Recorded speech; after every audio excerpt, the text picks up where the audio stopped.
What's up, folks? Welcome back to Phoenix of the Mountain. Today we are going to be doing a dry pour pad for a mini split heat pump unit. This is an 18,000 BTU that I'm putting in for my sister, and I've seen so many videos about dry pour pads, and I wanted to see what its actual use case would be. Here's a spot where it's not going to be a huge load, it's not going to be a ton of weight on it, and I think it'd be perfect for a dry pour pad. So got the concrete in the back there. I've already got the forms to the right dimensions, so let's go ahead and get started.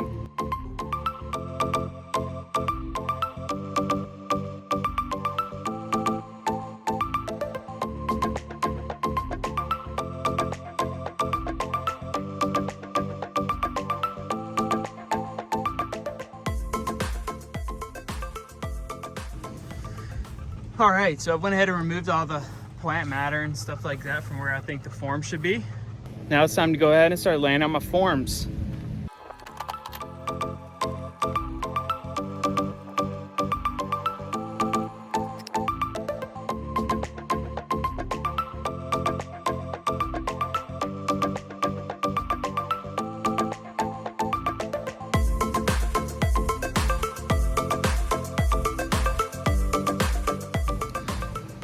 All right, I had to move it a little bit and redo what I just did. It has to be at least 28 inches away from the house to get proper flow. So I moved it forward, but I'm gonna go ahead and start putting down the bags of concrete.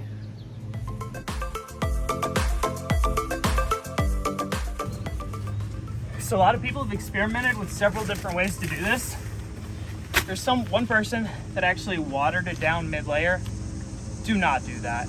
In every video I've seen so far, everyone waits to the end, puts a shallow coat of water on top, waits an hour, and then does a complete soaking. If you water it right now in between layers, it's just gonna make two separate fragmented slabs. You don't want that. I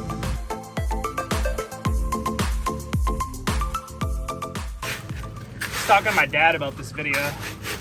Say, yeah, people are doing like a lot of dry pour concrete. Well, my dad's been in concrete for like 30 years. He goes, they've been doing that forever. This is not something new. I was like, hey, well, must work then.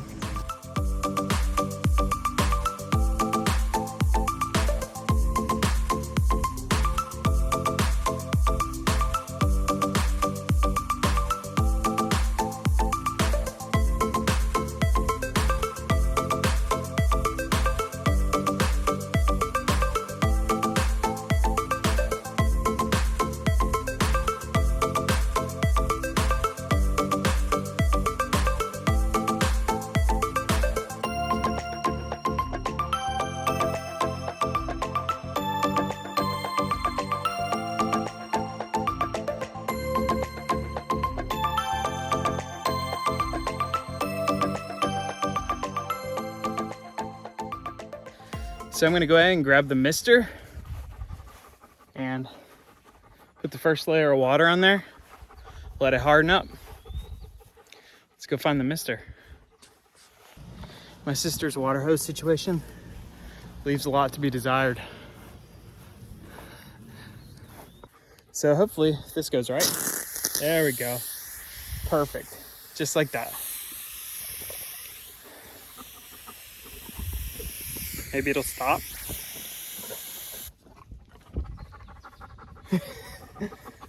All right, let's try it out.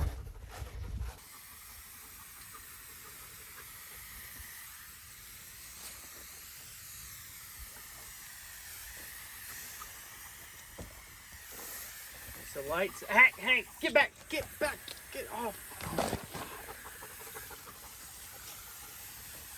I knew that was gonna happen.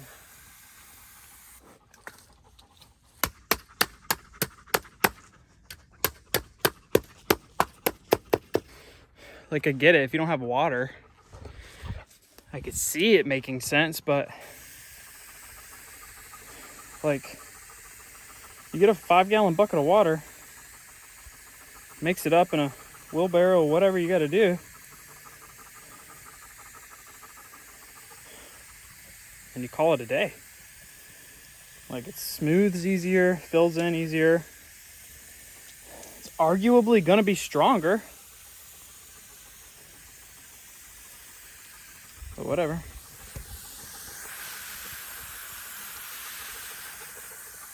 This is not going to be the video that's convincing you to do the dry pour method, that's for sure.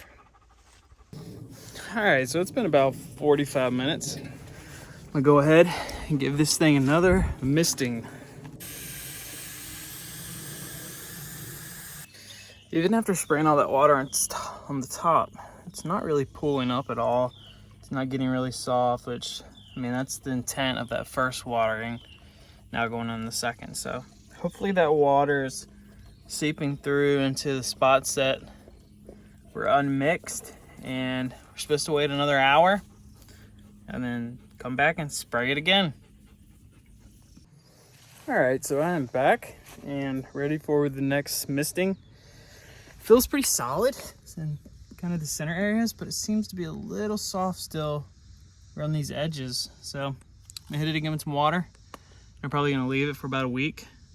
Maybe let some rain get on it and see how it does.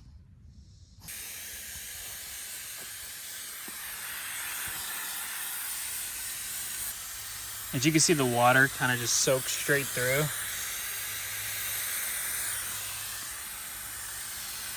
It's no longer making a kind of dark colored pool of powder on top. So I think I'm gonna go ahead and switch to the shower. The water's kind of just staying on top. It's not really soaking in like I thought it would. As you can see, it's kind of like, well, I guess it's soaking in slowly. Oh shit. Yep, that's still soft. All right, maybe I need to switch it back to mist. Like I told you, I have no idea what I'm doing on this. I'm just hoping it comes out okay. We'll see. So I think I learned it's definitely not ready for shower yet. So it seems like until you give it at least a solid day to dry, I would just stay on misting. I would not go to shower. It started to soak up the water, but the top layer that I had soaked earlier, that had kind of dried, it wasn't solid like you would expect it to be. It was solid at first, but once the water soaked in from that showering that I just did, it like went soft again. So I don't really understand what's going on with the Quikrete, but all I know is don't change up the process. Get back. This dog. He's destined to put his feet in this concrete. Well, we got it all soaked in, and let's give it probably about a week. Come back and see if it's hardened up, and maybe we'll go ahead and try to drill one of the holes for mounting the mini split pump, and hopefully that everything goes okay. But this is definitely not something that I feel would be useful for everyone, but maybe there is specific use cases for it. It just seems like most times it's going to be easier to just go ahead and mix it yourself, depending on how large of a batch it is. Obviously, if it's something small like that, it's probably easier just to go mix it all with the water you need and be done with it. But on a large pour, maybe it makes sense to go ahead and do that with just the bags. Either way, we'll check back in a week, see how it goes.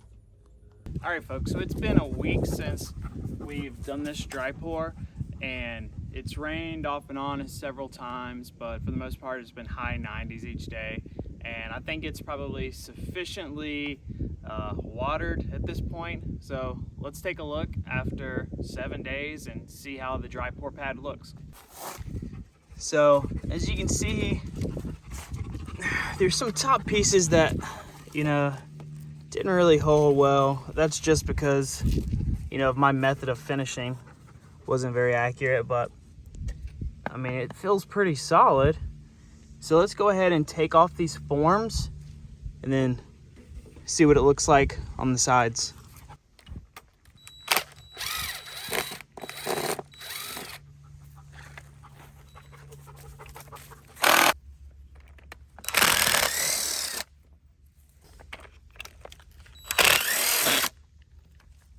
Let's see what we got.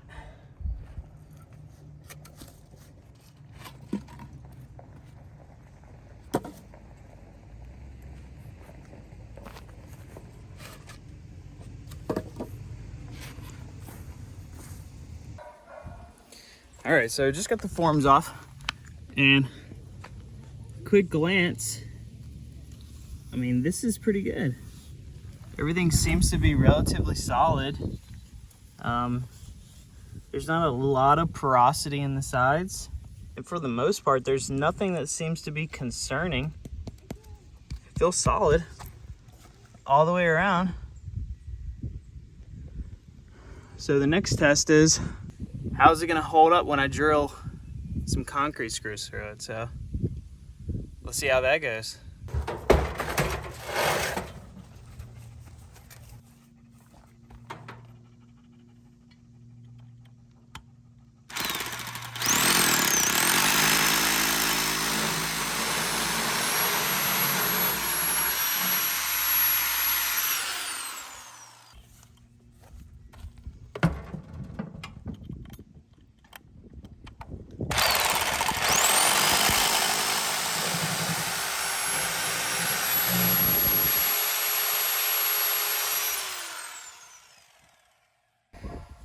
All right, now that we got this holes drilled, we can go ahead, throw the drain plug on and put the anchors in. For the most part, drilling into it, it seemed like it was a little bit more fragile on top, but I realized I didn't turn on the rotational feature for the drill, the hammer drill. So it could have been user error at first.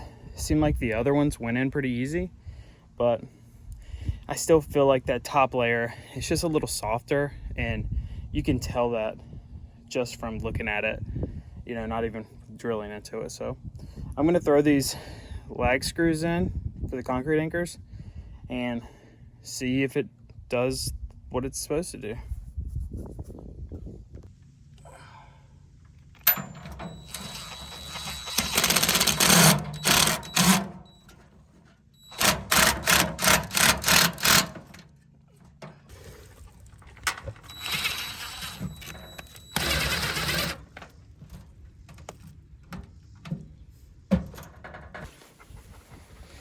So I guess in conclusion, would I do a dry pour again?